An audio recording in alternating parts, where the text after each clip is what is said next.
They're the power players, leaders of the game, making moves in business, building up their fame.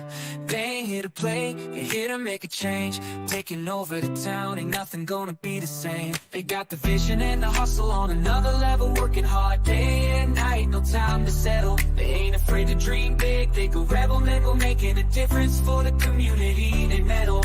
They're the bosses, the ones who call the shots, building empires, ain't nobody gonna stop. Investing in the people, giving back a lot. Power players rising, they can't be forgot. Welcome back to another episode of Good Morning Gwinnett. This is the Power Player Wednesday. I got some power players on me today. We got a great show lined up for you today. We're going to be talking to the founders of Truth Bomb Academy, and they're going to be talking to us about how they can help women become millionaires. You know, as an entrepreneur, that's what we all, well, not all of us. Some of us aspire to be millionaires. Some of us don't. They just do hard work and, you know, they don't aspire to be millionaires. That happens not to be me. Happens not to be most of the women I know. But these two ladies are going to tell us how to do that, because you know why? They've seen people do it. They've helped people do it, and they're going to help you. So I'm going to run to a commercial. I'll be right back after this commercial so you can find out, like me, what we got to do, what we need to do to become millionaires in our own businesses. Stay tuned. Want to shine a spotlight on your community? Join Main Street Media Academy and learn how to tell your community's stories.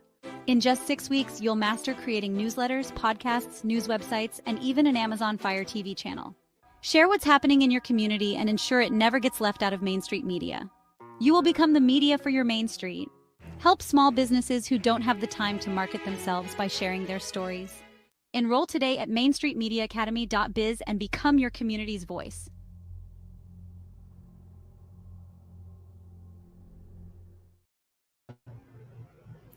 Welcome back.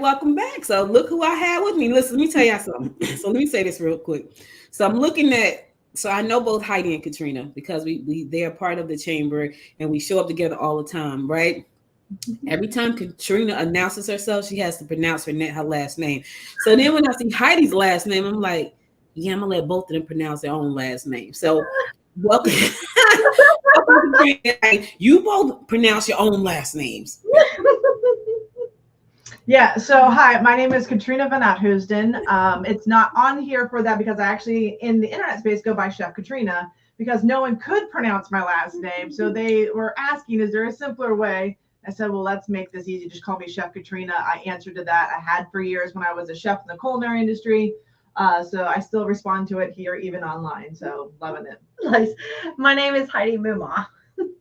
So yeah, so phonetically it's like Moomaw, but yeah, we like to spell it different.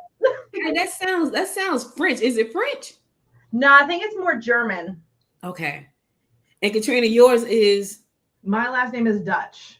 Dutch. The van means from. Oud is old and Housden is the town. So I'm from the old Housden phonetically, if you were to look that up. So yeah, there's actually a city in the Netherlands you can go to. You can actually go to the city of Oudhousden or Housden and then go visit the subsection of Oudhousden.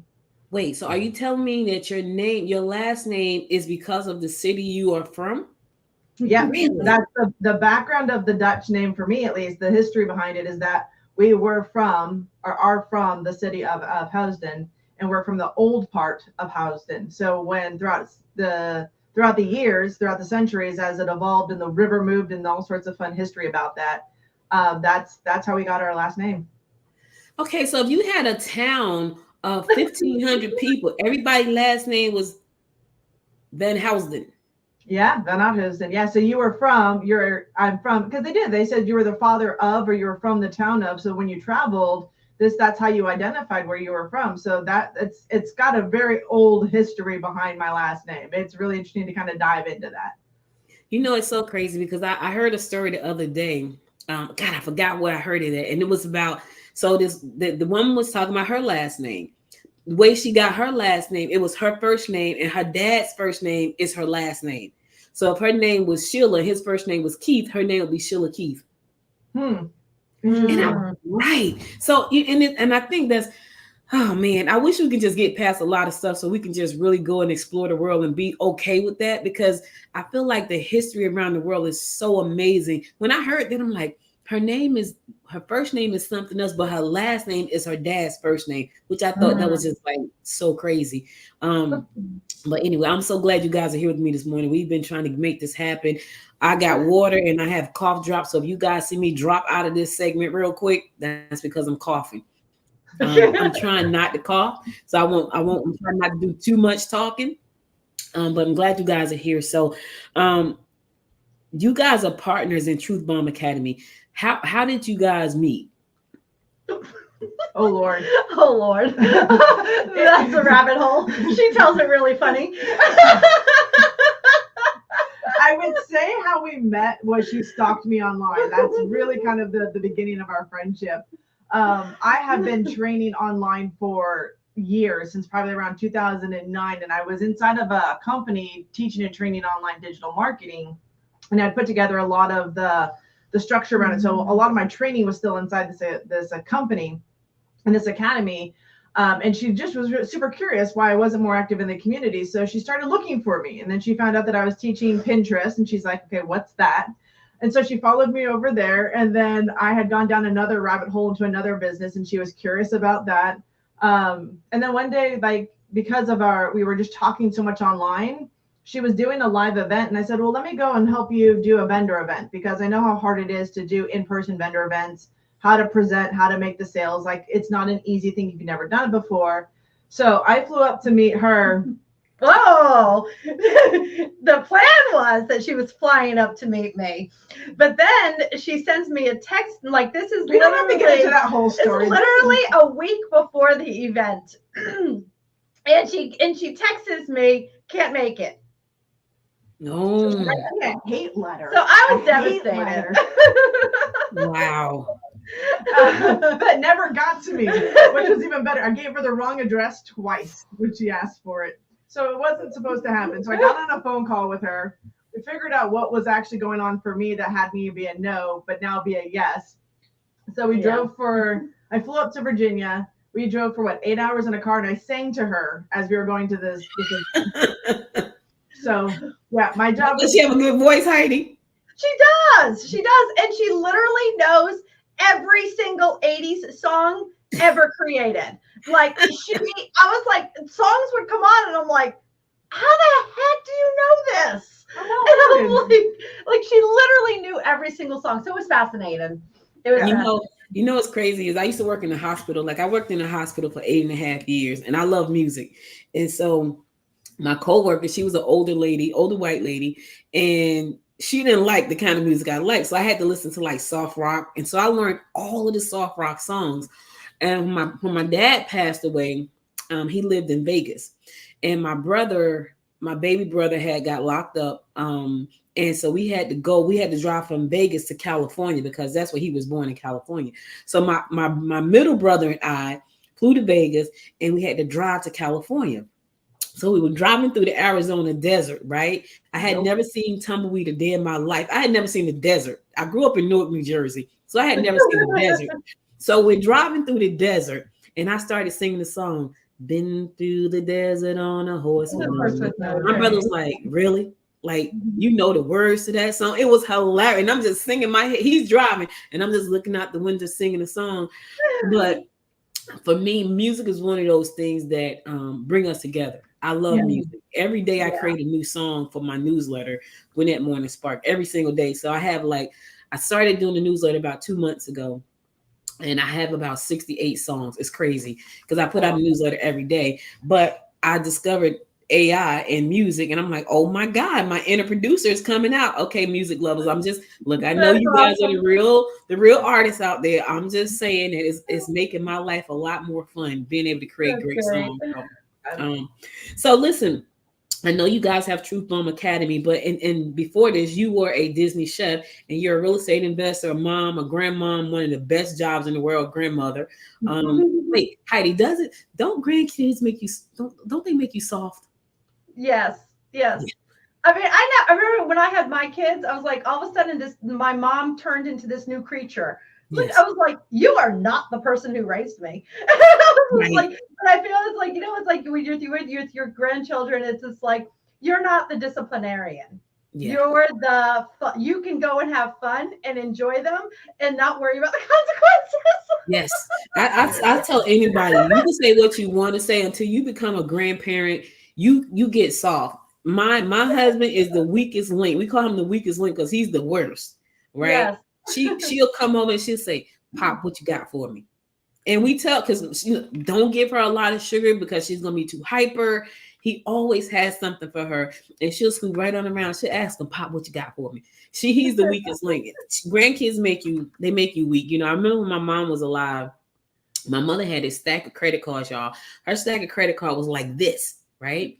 And my mother was a stickler for paying every single bill. That was her thing. Like, she was like, I don't like bills, so I don't have a lot of them. And I definitely don't have a lot of credit cards because I don't like them.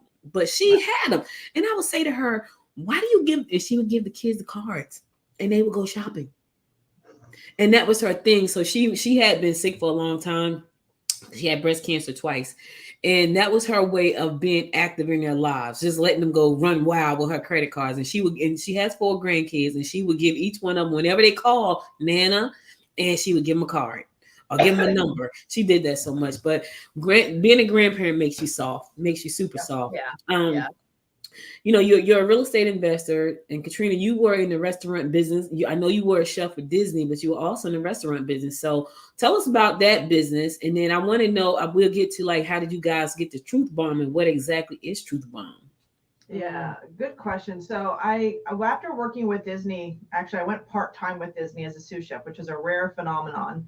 And I had started playing this game Cash Flow by Robert Kiyosaki, and I put together this group, and we were always talking about investments and everything else. And I had this opportunity that kind of got presented to me to own a restaurant.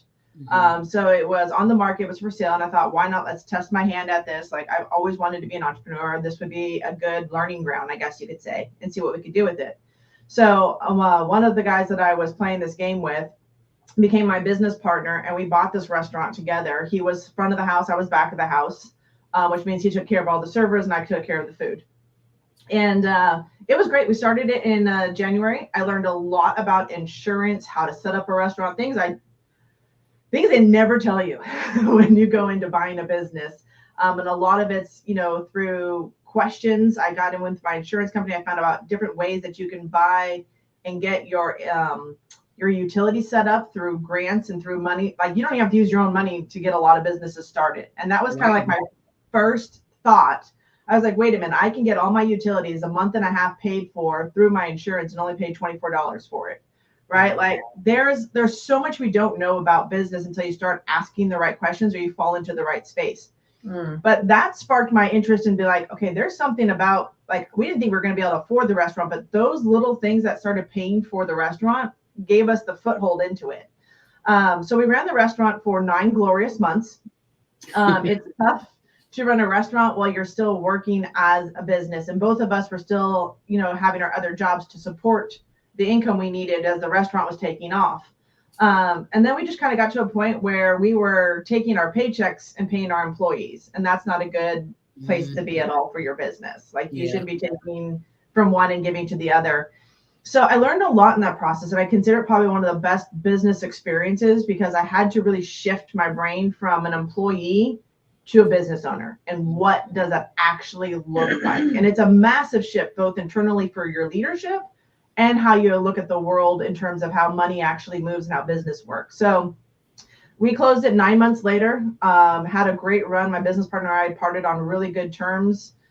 We both agreed that it was the best decision for us and just what we wanted to do. But that really sparked for me, how do I help more small businesses not go through this? How do I become the hub of information that as a business owner, you don't have time to go out and find yourself. You're looking for that resource. So where can I become that resource? And so that's where I went to work through other companies to find those answers that are often not shared with the small business owner, to be honest. My husband, they say that the restaurant business is one of the toughest business that you can go into. And my husband is a great cook. He cooks. Like, before we got married, I told him, I was like, look, I don't like to cook. I don't like grocery shopping. I don't like doing the laundry. I don't like none of that stuff. I'm not domesticated like that. And he was like, no, I'm good. I like all of that stuff. So he was a very, he was a mama's boy. Let me just say that. But I'm grateful that he was, because he when he came into my life, that was at the perfect time. I was just kicking off my first company. But what was interesting is he cooks really well. Like he cooks for us and everybody loves the food. He said, I want a restaurant. And I said to him, well, how about you get a hot dog cart first? Let's see how that works out. He paid $6,000 for the hot dog cart in 2018. It took him 2 years to put it on the road one time. He put it out once. He never put it out again. We sold it this year.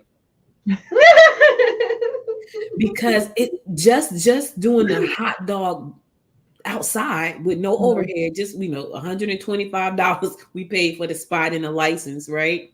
Yeah. That was an epiphany for him to say, yeah, I can't do this. So I can't even imagine what it's like to run a full-blown restaurant. And I know people do it all the time, but they say it's one of the hardest businesses to kick off and keep going. Like, you know what I mean? Yeah. So kudos to you. You get over 5 years. It's like they say, if it's like 5 years for a restaurant is a good longevity. If they can get past the 5 years, then they will probably make it. But yeah, I remember during the pandemic, right after the pandemic, we had a meeting with two different restaurant people, and they were both on the brink of closing. They were like, we're closing, we can't keep doors open. Their rents was $3,600, both of them, which was funny. I was like, wow, that's a coincidence. One of them actually closed. Like someone called me and said, did you know such and such is closing? I'm like, really? Had no clue. But she said she was on the brink of closing, so that is a very tough business. Heidi, you come from a real estate background. People love real estate investing. I tried my hand at that. I sucked. I failed. I learned so much because we did a variety of different things. We did some flips, we did some rentals, and different things like that. And so I learned a lot about how much I should do myself and how much I should hire out. Mm-hmm. I learned it's like I really do like flipping properties or rentals that are hands off. Because what I did learn about myself is I am a pushover. You can walk all over. I don't get that from you. Oh, in that arena, yes. In that arena, I was a pushover, and but the thing also, it's like for me, it's like, and I love this about like why like getting involved in the chamber and how even like the connections that you make with people. The connections that I had with my handyman, with my appliance repair, like getting to know people well is helps you in your industry. So it's like, even though they weren't real estate investors, they were the people that I leaned on to keep my business going. And it's like, and I think it's like what I love about being in business. It's like, and I do this like with even like raising my kids, and I homeschooled my kids. And so all of that, it's like the people that you meet, the relationships that you develop are going to be the catalyst that either makes your business go forward or holds you back, depending on that relationship. And I think, that's kind of, that was why Katrina and I met. It's like her marketing online made her very findable. Stalkable. If you want to put it, was just like she wasn't hard to find. She wasn't hiding. And so it's like, but finding her like helped me in my business mindset around a lot of things. And it was like, and even though it was like, so it all incorporated, and I loved like within business, the connections that you make. It's like in getting outside of working at home gets lonely, guys, and it gets isolating. And so you have to be purposeful about going out and meeting other people that can then pour back into you and your business as you help them. I mean, it's a mutual relationship. It's like with real estate, it's like if you have a great handyman, you're going to treat them really well because they are like a lifeline for you. And so it's like, and it's the same thing with other people that you collaborate with in business. It's like how much like they become your lifeline in business. That's so interesting you say that, because one of the things I remember, I was a vice president at another chamber, and we were in a board meeting, and I asked one of the board members who had been there for a very long time, like probably since the inception of that chamber. And I said to him, so what do you guys used to, because what had happened was when the new administration came in, all of the members left. right? And I'm thinking, I'm feeling some kind of way, like you left because of me. And they left. And so I said to him, because he was still on our board and he sat through the whole time. I said, well, what do you guys used to do at your networking meeting? Because I'm thinking we're coming in here, we're being progressive and we got all these things going on. And he was like, we used to have lunch. And I said, and what else? That's it. I said, it's like 40 people showed up. Yeah. And what did you guys do? We had lunch. And that for me made me understand relationships are so important. They really are. And when we first launched the Gwinnett Women's Chamber, we had like 18 events a month. We were burned out by the end of that first year, which was this year. We were burned out. We were trying to like make sure we hit everybody. But what we realized is that we needed a few good events where people can get together and have breakfast or maybe have a drink or whatever. Because when he said all we didn't talk nothing. We just got together and had lunch. And I'm like, what? And here we are pulling out our hair, trying to do all these things. And it's really about relationships. And those people are his friends to this day. And I want to say that chamber started in the late 80s. And they're like his friends to this day. So I thought that was pretty interesting. So relationships are everything. People don't believe that. I think a lot of times, and you guys probably can attest to this, people show up. They want you to immediately buy from them. You don't know them. There is no relationship. When you don't buy, they don't show up again. I think that's the biggest mistake you can make in business. Yeah. You need to put in the effort. I mean, even owning the restaurant, even looking at like with the different companies I work with, the different entrepreneurs I work with, it's all about that relationship, right? It is about not only what I can do for them, but who can I connect them to? I have one business mentor of mine. He's like, you need to start building your Rolodex. You need to start putting together your people. Who do you trust that you can recommend, and then grow that circle? He's like, your job as a business owner is not to stay small, but to continue to expand. Yeah. And that was always a big thing for me. It's like, if I want to grow this business, it's about getting out. It's about meeting people. It's about getting uncomfortable. It's around going to events and things that I would not normally think to go to, because you never know who you're going to meet that's going to connect you to somebody else. Yep, absolutely. I remember I interviewed Mark Victor Hansen. If you don't know who he is, he's one of the co-authors on the Chicken Soup for the Soul. I interviewed him 3 times. And on the 3rd time, I said to him, why you keep doing my little show? Because at that time, I was on Saturday morning radio at 7:30 in the morning on the East Coast, and he was on the West Coast, which means it was 4:30 in his time. He did it 3 times. Not only did he do the show, he sent me like 2 boxes of books to give away. And I said to him, why do you keep doing my tiny little show that only reaches New Jersey and the 5 boroughs of New York? And he said, because you never know who you're going to reach. You never know. And I took that to heart. He said, you never turn down a PR opportunity ever. I took that advice to heart. And that was in the probably around 2003. I took that to heart. Like I've missed one interview in my life. And that was by accident, totally by accident. So he said, you never give up a PR opportunity. I don't care how small the audience is, because you never know who's watching, and you don't. And in our day and age, even though people are watching right now, this is going to live on all of my platforms, and I have a bunch of them. So it will live on even when we're done, in the next few minutes. So that's huge. And I try to get that across to a lot of people. Like, listen, I know you guys are interested in your business, but you got to put your name out there. I do in my newsletter, Gwinnett Morning Spark, I started looking for people to spotlight in the newsletter. It gave me such a headache, because I could not find people in Gwinnett County. They don't have information out there about them. There are no stories out there about them. And I was running out of people, and I was like, okay, this is stressing me out. This is supposed to be fun, and this is stressing me out. And I'm trying to do something good for the community, and there are no stories out there about people. And I was like, and I know Gwinnett has 33,000 businesses. Why can't I find 2? It was crazy. So anyway, I digress. I'm going to tie into that real quick, because I think as a small business owner, we are so in our business that we don't necessarily look up to see who's reaching out. And a lot of times you don't know that there are so many hands that are reaching out to help you, and yet you're oblivious to them, because that is where I've been working. I love small business owners because they're the fabric of our economy. And so the more that we can help them and be there available and keep putting our hand out to offer them help, eventually at some point they're going to have to lift their head up.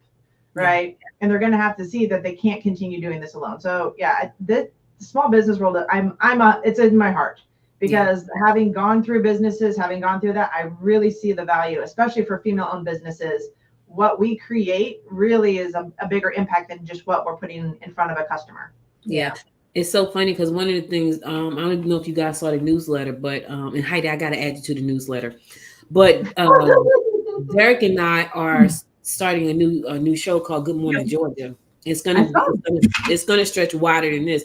And you know, for our members, it's free to get on the show. But what I want people to understand is, when we give you the raw footage to that show, have that transcribed and put it somewhere, so when people go searching for you, they can find you.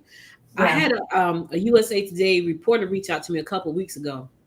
And I don't even know where I wrote this article. I know I wrote it because it was during the election cycle here in Gwinnett County. I wrote an article and put it somewhere that says every politician should have a podcast, right? Mm-hmm. She found that article somewhere and she reached out and said, hey, do you have a few minutes to jump on a call with me? So I'm on the call with this USA Today reporter and she's asking me why. And I was like, if I were running a campaign, like, it would be so much information out there in this universe. I get knocking on the doors. I understand why that's important, right? But you're missing the boat with this kind of content right now, because people are doing what? This is what they're doing. Yeah, they are. This is what they sleep with. This is where they are, right? And so I explained it to her, and she's like, "Wow, that's fascinating." And I'm thinking, "You think that's fascinating?" Like, to me, I didn't think it was fascinating. She thought it was fascinating. And I was like, great, let me know when the article comes out. So you guys work with small businesses, you work with women, and you help them, get to this place where they can launch these businesses that could potentially become $1 million businesses. Why did you start this company? Because for me, I never thought I'd be working exclusively with women. I didn't see that there was much of a difference in the world of business education. I really didn't feel at the time that, men and women can learn business. The structure is still the same. There's no difference between how women run businesses, until I burnt out so badly from how I was running and maintaining my business. And I started talking to other very successful women that I've coached over the years. And I said, what is going on? You guys are disappearing from media. You guys are disappearing from your business. Things are closing. What is going on? And there was a resounding burnout across the way. And I said, okay, something is wrong. Something is off. Something is wrong. What is it? And I'm super curious. I'm fascinated and curious by everything. Me too. So it had me start diving into what is the true difference here, and hormonally, that women experience business differently than men. And I never realized the path of how much we aren't served in how business education is delivered to women. It's very much geared for how men think, feel, and hormonally cycle, but it doesn't actually sync with how women deal with everything that's on our plate and what we are feeling and experiencing. So I said, can we shift, and what does it look like to take that intangible as a female and start making it tangible in the business format and the marketing and the money that we deal with as women? And that led to Truth Bomb Academy. It's a truth bomb. It's a shocking revelation of what we experience as women that we don't talk about, and that is often overlooked for being just too emotional. But emotional for women is our guiding beacon of how things are affecting us and our families and our communities. And that's so interesting, because when I think about that, I think about like many of the women that I have seen come through the chamber, right? And I know they're in burnout phase right now because they just dropped off. They just dropped, like, they won't answer emails. They won't answer text messages. And I know that they are burned out because they are struggling. They're trying to figure out all of these moving pieces, trying to keep the family together, trying to keep the money coming in. And I know that's what it is because I've been there, right? Yeah. Mm-hmm. So how do you help women who don't even know they need your help? So that's a great question. What do you got for this? You've been quiet over here. I've been quiet over here. Well, I think for me, it's like I look back at a lot of the things that I've done in business and stuff. And a lot of times it's like the burnout comes from your business not serving you. Like you said, it's like right now, it's like if you're not making the money and then your business is not serving you, you're constantly serving your business. And for women, we're in servant mode all the time. You're serving your children, you're serving your spouse, you're serving, and like, I mean, people feed into you, but women we are on 24 hours. Yes. And it's exhausting. And it's like, and when we think of self-care, what comes to mind? Sometimes it's massages, sometimes it's getting your nails done, sometimes it's getting your hair done. Yep. But really, self-care is just being quiet. It's taking a nap. It's, it's sometimes it's like we don't feel like we have the time or deserve or have earned the time to take a nap. And it's like, but it's actually, I think like what we're learning is like for women, it's like, it's not optional. It's necessary. It's necessary. And it's like, so that it's like when, and in Truth Bomb Academy, it's like, we're not just looking at the marketing and the strategy of business. We're also looking at the finances. And it's like, how do you build this business and sustain this business? Because there's more women start in entrepreneurship, start in businesses, but they're burning out, they're quitting at a faster rate than men ever have. Yeah. And so for me, it's like, and I think a lot of the leads to that is that they're not making the money to sustain the business. They're still feeding the business instead of the business feeding them. Well, and I will tell you, for back to the money conversation, this is a big piece of what I think separates us out with Truth Bomb Academy is that we don't let women not price what they're worth, actually. A lot of times women will underprice their services. You put a guy and a girl together and the women will always be lower end, the guy will always be higher end. And that mindset of why we do that is because we're not actually looking at the reality of what money is doing for us. Now, interesting statistic also is that by 2028, women will own 75% or be in charge of 75% of discretionary income. You're talking about what are we using to buy food? What are we doing to buy cars? Like we hold the biggest purse, but what we're not taught is how to manage that money that we have access to in our families, in our homes, in our businesses. I came across a stat that was like 83% of women self-fund their business. So it's personal, it's on their credit cards, it's on everything else. So what we work with women on is establishing their business credit. Get your business credit going so that you can then have the business start paying for it and it's not coming out of your personal liability. That's why we have the bankruptcy. That's why we have a lot of the financial stress is because we take it on as women amongst everything else. So the financial is a big piece of the conversation. I can tell you right now, there's an organization called Grameen. I don't know if you guys have heard of it. It's called Grameen America, I think it is. And last year, I think it was last year, I met this woman. She was on she was on my friend's podcast, and I happened to be in the studio that day. And she was talking about, this loan program, and they don't check your credit. They don't. It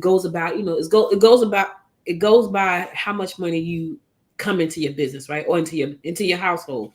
And you can get this small loan anywhere from $500 to $2,500. And so, at that time, it was last year because I had just launched the chamber. This is great. So she's like, I said, they don't check your credit. So in my first thing, like, what's the catch? Like, it's got to be a catch to this, right?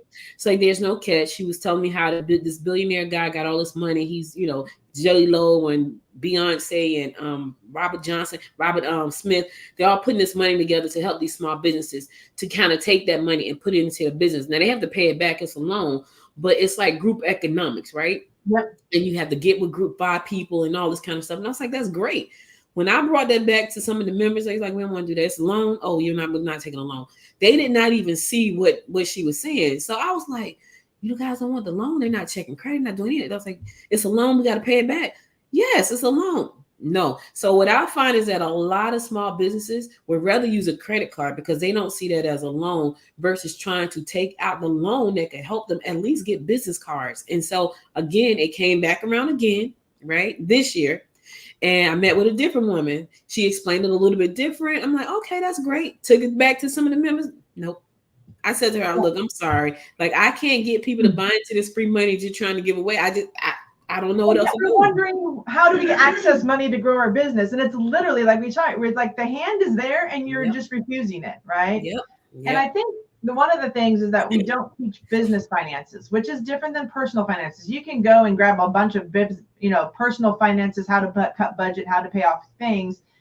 And we think we need to take that into the business world. But business credit, and finances runs vastly different than what most of us understand and know about how business money works. So I think that's a big piece. And then getting back to how does this help women that are in burnout and how do they recognize this? One of the interesting things that as I dove down this path of understanding the female body is that our brain actually processes more information than our male counterparts. Mm-hmm. We use more brain power every single day to make like we have more decision fatigue than our male counterparts, right? We actually make more decisions, have more thought processes. And can you please let people know that that is a real thing, decision fatigue, because they don't think that's real. Decision fatigue is real. Oh, and it's even worse now because of this, because every time you use a video and you're scrolling past it, that's a yes or no your brain is actually making. So decision fatigue is massive burnout for a lot of women, which is why we look at, you need your rest. Like women, you need the rest. Your brain is working so hard that if you do not take your downtime, your body is going to force you to do it. Whether you're going to get sick, whether you're going to build up an illness, something's going to happen to you and you're not listening to your body. So you've got to listen. It's super important. You need your rest. Feel free to take naps. One of the things we talk about is the energy cycle, the 4-phase energy cycle that we go through as women, where we actually do have a phase of rest. Because your brain works at the highest capacity during these 3 to 7 days of your energy cycle, that is literally your body saying, I need rest during this time. Because if you're not recharging, you're no good to your family, you're no good to your business. And this is something we don't typically see in the male business training, because their rest is when they're asleep. They actually recharge faster. But women, because we cycle over 28 days, our downtime is further down the month or further down our cycle. So if we don't honor that and take that time to rest, to recharge, then we're doing more harm than good for ourselves. So it's been interesting. I tell you, it's the most fascinating conversations I've ever had in my life have been around female entrepreneurship now. And you know what's crazy? You're right about that. Your body would shut you down. I got sick last week. I was around no one. I wasn't around anybody. And people, do you think you have COVID? I'm like, unless it flew through my window, no. You know, nobody was around me. But my husband and my uncle, that was it. My granddaughter stopped by, and then nobody was sick, just me. And I'm talking about sick to the point where all I could do was crawl into bed and crawl out the bed. But what was interesting about that, my body was telling me, Audrey, you need to relax, because I don't relax. I don't do that. Now, what was interesting, I got on the scale this morning. It was 3 pounds down. I was like, yes. So I blamed it on the sickness, but whatever, we take it how we get it. So, that was. It's interesting. They actually talk with us in some of the studies we've been reading that when women rest, they actually improve their weight loss ability. Really?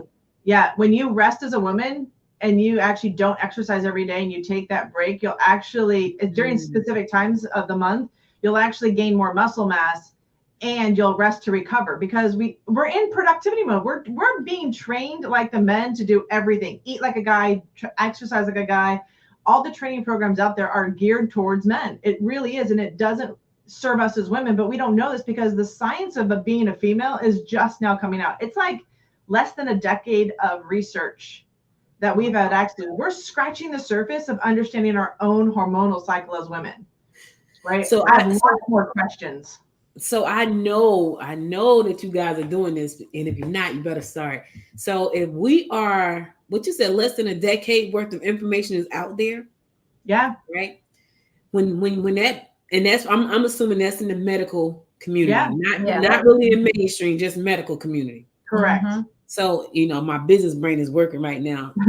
I have decision fatigue all the time. Oh, I'm right there with you. Yep. Audrey, my brain works 24/7. Oh my God. So, because right now when I'm listening, when I hear you say that, what I'm thinking about is like, I've never heard this until I met you guys, right? I had never heard of it. And so when Katrina first presented, she presented it in a very blunt way. And I was like, oh, I was kind of taken aback, like, but I roll with it. I slightly softened some of my conversations. Yes. And I have noticed. It was so. Let me just say this, y'all. We were at a breakfast, right? And there was a gentleman in the room. So I said something, but I said the P word, right? And he was so, I don't know if you knew, Katrina, he was so upset.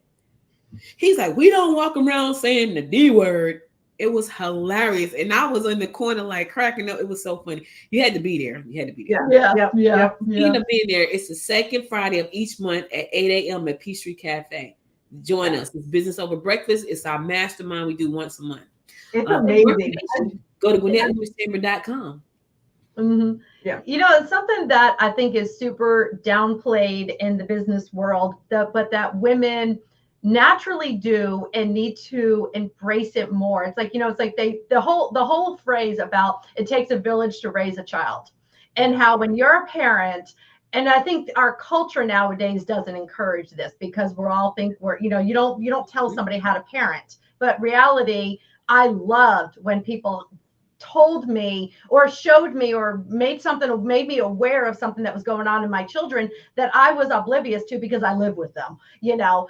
And it's like, but collaboration for women getting together, working as a village, working and helping each other, and not necessarily doing, you don't even have to do something for somebody, but maybe point something out that you see in their business, in there, that they might be missing. It's not to tear anybody down. It's to actually help them. Yeah. And when your heart is in the right place, collaboration is such a beautiful thing.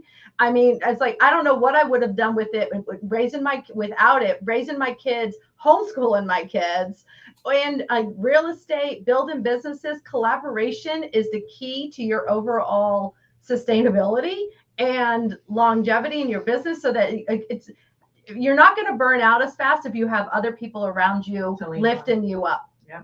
Heidi, there's 42 acres around the corner from me. If you want to build the first entrepreneur community of homes, it's right around the corner. It's 42 acres, 42.3 acres is just sitting there waiting on you. So, and I will buy my house there. I will wait for you. I need an acre though. I need an acre to put my house on. But it's 40, so you have 41 left over after you give me my. Oh no, I want 2 or 3. So that's okay. Okay, so that leaves 39 or 38 for the rest of you guys. But wouldn't that be kind of cool though? One of the things when I moved to Georgia, I was searching for community, right? And that's big for me, because I remember growing up, I grew up in Newark, and Newark is a little rough, shout out to the Rough Riders. That's my high school. Hey, North Jersey here. Right. So it's a little rough there, but what I loved about it, and what I always go back to, was the community that you felt, right? Yeah. And when I moved here, I used to watch all of these Hallmark movies, because I'm a Hallmark junkie, and you see the main streets, and they're small, and everybody knows everybody, and a lot of people don't know this, but I always wanted to have a book cafe. That had been my dream for a very long time, because I just love community. Like, I wanted a cafe where people could come and read a book and drink coffee and stuff like that. But then what I realized, Heidi, is that I moved to Georgia. I moved to this town that wasn't developed yet, and I'm thinking, this is great. I'm 2 minutes from town, 2 minutes from the country. I love it, right? And then they just built up everything, and I felt like we lost community. And I'm like, I've been here only at that point, it had been 10 years. And I don't feel like I don't know my neighbors. Like, you come out the house and they do like this, and I don't want to speak to you. Yeah. So when you think about trying to build this community of women through Truth Bomb and support them, and listen, I'm trying to build this chamber up, and it's a lot of work. How do you guys see yourself doing that? And what is it that Truth Bomb is going to offer them? So for me, how we build it is one woman at a time.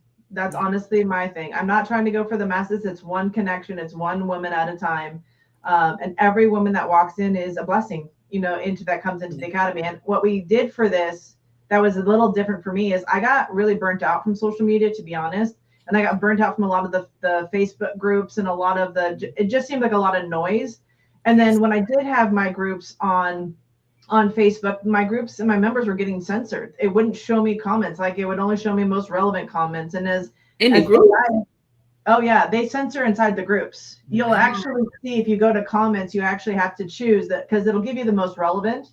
It'll give you the most, like, it's sequential, but it censors people. It will not show their comments. So I, as a group leader and somebody that was owning this group, I had to dig to get answers and find the responses I was looking for. And I'm like, this is exhausting, that my community doesn't have a real voice inside of here, because this platform is creating its own censorship and its own rules around how my community should engage with me. Yeah. So I had a lot of struggle with that, in terms of, like, everyone's like, well, why don't you build a Facebook group? I said, because I see it every single day.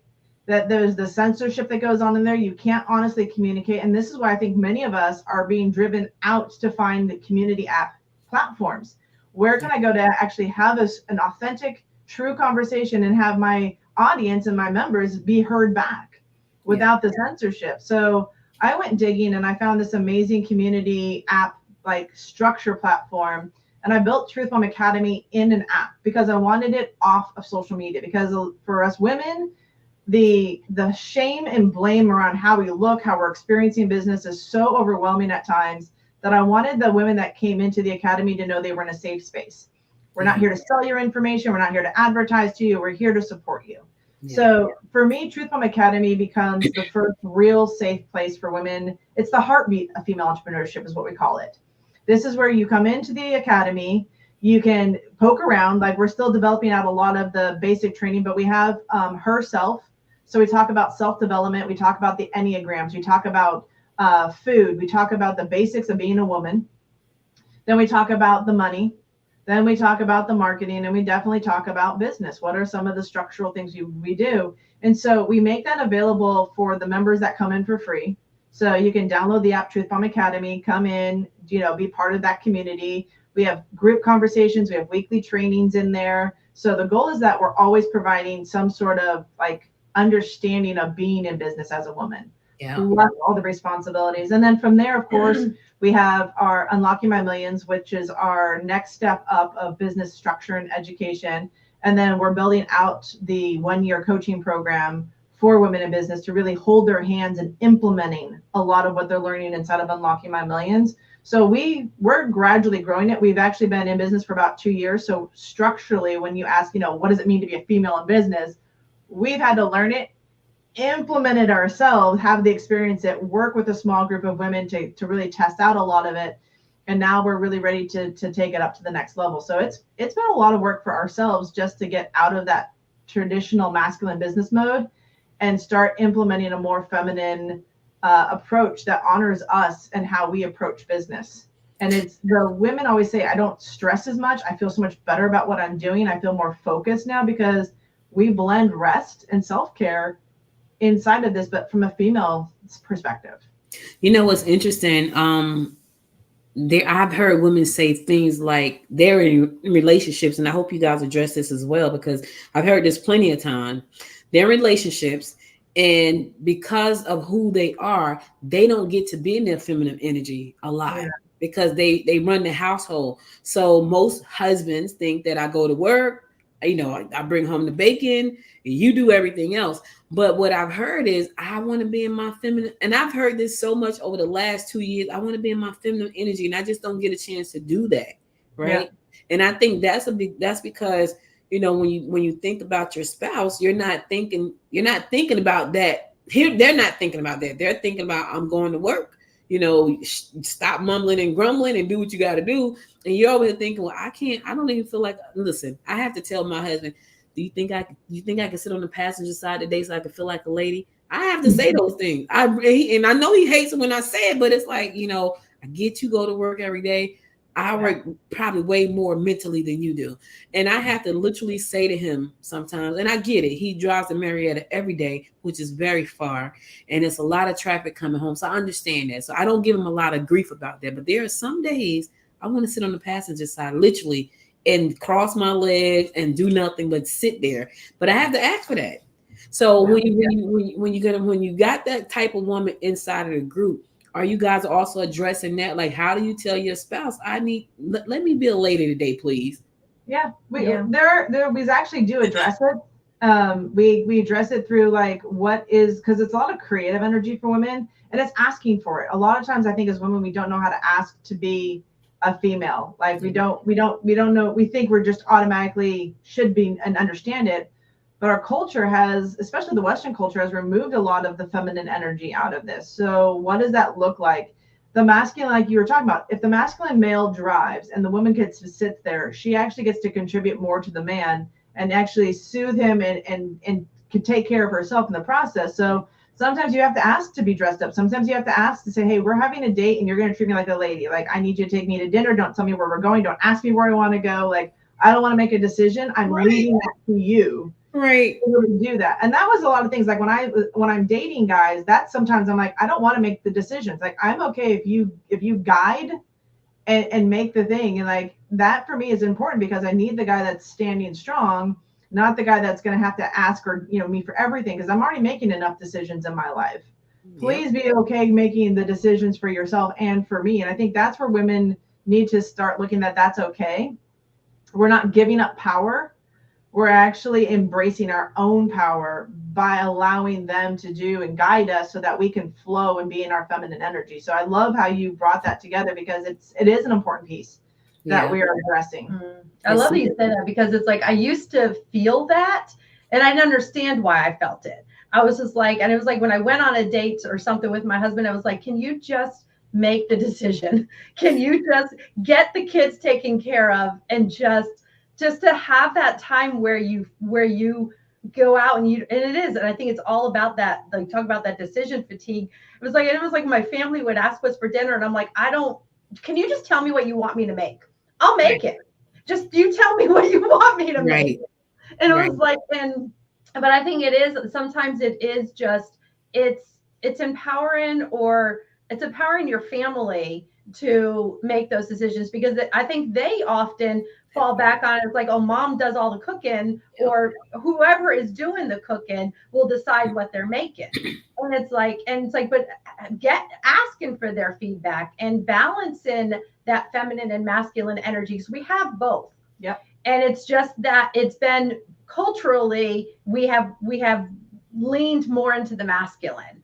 And we have adopted that mindset. And it's like we want to bring that feminine back to women and give them the freedom and the confidence to ask for it, to be a female and to act and boldly be a female. And because I think sometimes we think of when you're acting in your femininity, you're more timid or and that's not the case. That's not what we're referring to. Yeah, I think the fellas will find that if they let us be in that space, they'll probably be a lot happier. Yes, they will probably be a lot happier. But when we're in your space, we're acting like you. So we can't be us when we're in your space. And I think I'm telling you guys, like what you're doing, you're onto something so huge, and for a lot of different reasons. You said something about the third part of your program is holding that person's hand and walking them through. I had someone who say to me in the chamber, that's why they joined the chamber, because they thought that's what we did. And I was like, no, chambers are economic development partners. We don't do hand holding, not for real. Now, Georgette and I kind of do, but not the kind of hand holding that they were looking for. And I think that's so important because a lot of women really, they have a business, and they think it's a business and they're stuck. And they don't know how to get unstuck. And then I've had women say to me, I don't belong in your room. And I'm like, what do you mean about it? They said they didn't belong because they felt like imposters, because they felt like we were at some other level and they weren't. And I'm like, that's not true. Be in the room. Even if you're not at the level you think you are, it's some women in the room that can help you get to that level. Yep. So just you got to stay in the room. So I love what you guys are doing. I was with one of our other members. They have an organization that they have started, and it's kind of similar, not quite. It's not even close to what you guys offer, but it's a little bit similar as in, they want to hold hands and they promote self-wellness and things like that. And also while doing like business education at the same time. I like those organizations because in the chamber, I'm in masculine energy all the time. And so I'm out there, I'm economic development, I'm sustainability. That's where I am. I'm tech, that's all in me. All male energy, right? So I don't have the capacity to unless you come and sit down with me tonight at Sam's at 6:00, because that's where I'll be having some flatbread. Then you can get my feminine energy because I'm down like this. Yeah. But if I'm somewhere, I'm always in masculine energy. And so that's why what you guys are doing, what Wise Woman Collective is doing, all you guys, that's so important. It's so needed. Like there are people who have come through the chamber and they were so gung-ho. And then when we started talking about structure and all these things, they shut down because it's like, oh my God, like I don't know how to do this. You know, that's above my head. Like, what is a honey book? What is a, what is an AI? I'm trying to get to so it's a lot. So I love what you guys are doing. Now, one of the things I was interested in, maybe we can touch on this before we shut it down. When it comes to building $1 million business, right? That's most entrepreneurs' dream, not just women, but most entrepreneurs. Like, that's the first big accomplishment in most people's dream. What does that look like in Truth Bomb? Like, how do you get them to the point where they're to that point? Because you're not just gonna jump out there and do $1 million in revenue. It's not gonna happen. And then that's another thing. It's not gonna happen in 30 days. Right. So what does that look like? What is a small part of your process to help them get to that point where they can get on the path to $1 million? I would say the first process is that they can build a business that they love and it's not overwhelming their life.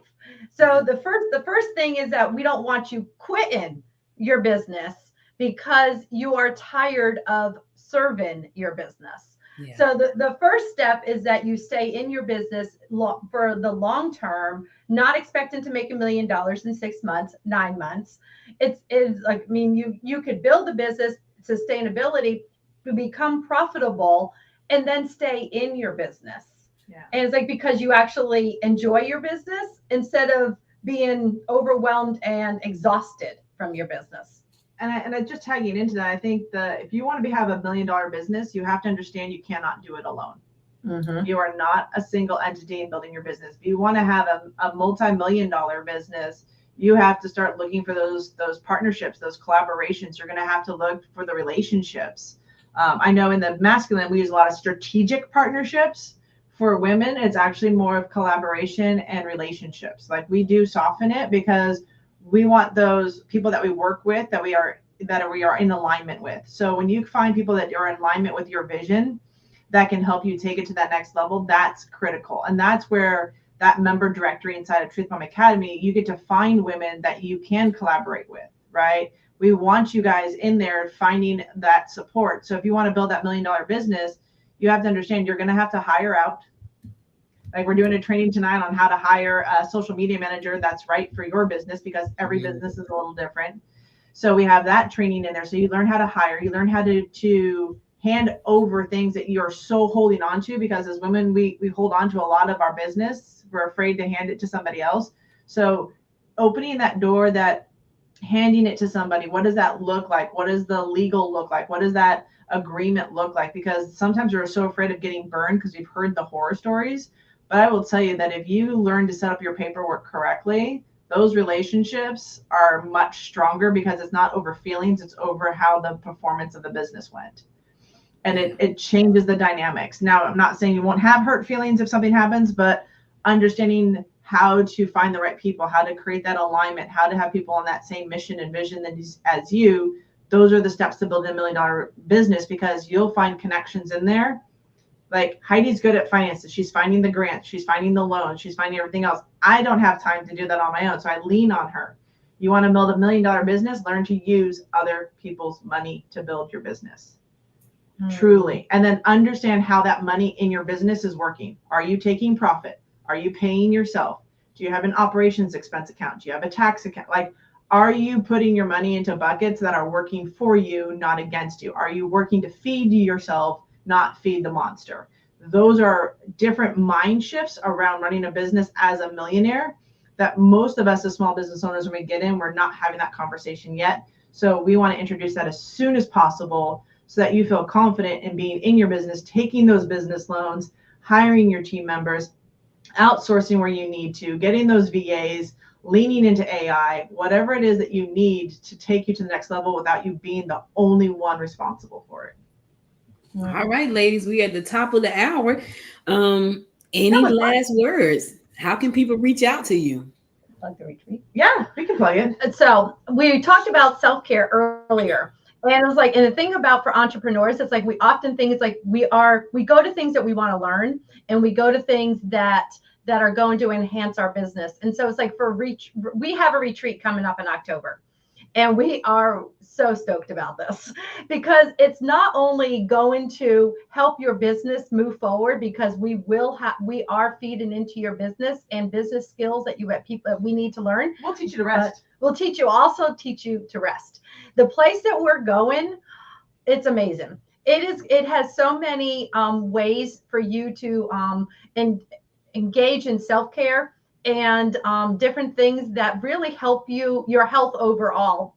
So it's going to be a great mixture of business training, but also play. Lots of play. No, lots of play. Lots of play. I'm going to stop you right there. So, okay. So like when you walk away from this, you're going to be refreshed and excited to get back to your business. Not like, holy crap, I've got 50 more things on my plate. Yeah.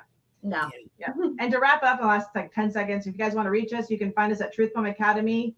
You can download the app. You can find us there. And also Truth Bomb Marketing is our primary company. You can find us there. We're on Facebook, TikTok, Instagram, you name it. We're pretty much everywhere. Is that .com or .biz? What is it? .com. .com. All right, cool. Listen, you guys heard it right here. Truthbombacademy.com. Check them out. They got the plan. They got everything you need to get going. I can't hold your hand unless you show up this evening, maybe even, next week sometime, but they can hold your hands right now. But you got to be in the room. You got to be in the community. You have to be those things. If you need someone to hold your hands, they're saying we're going to hold your hands. They're telling you that this is going to happen. There are so many great organizations out there to support you. And I know people get tired of hearing us talk about support for women, but that's who we support. We support women. And we want to support you. That's why I'm so happy to have Katrina and Heidi as a part of our community at GWC. And speaking of GWC, if you have not joined us, please do go to GwinnettWomen'sChamber.com for more information about how to become a member. And you could be on the show.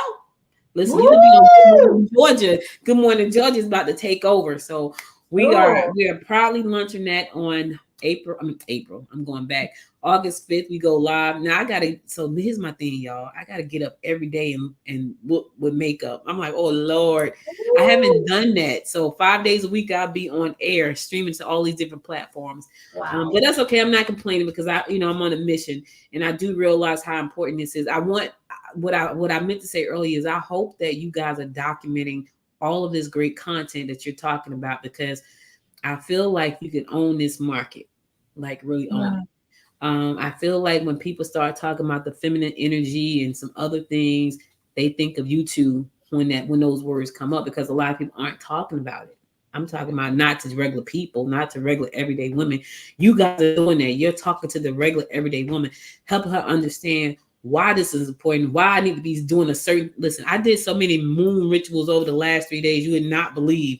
I was drinking water and playing clothes. I was doing all kinds of things. Because my daughter is that person. So I'm doing all kinds of things. And I know for some folks that sounds like woo-woo, whatever, but we want to be the best we can be. We want to make sure that our energy is flowing the way it's needed to flow. And we are all energy. Say what you want to say. The real research is out there to show we are all energy. So you can try to dispute that all day long and twice on Sundays. It's energy.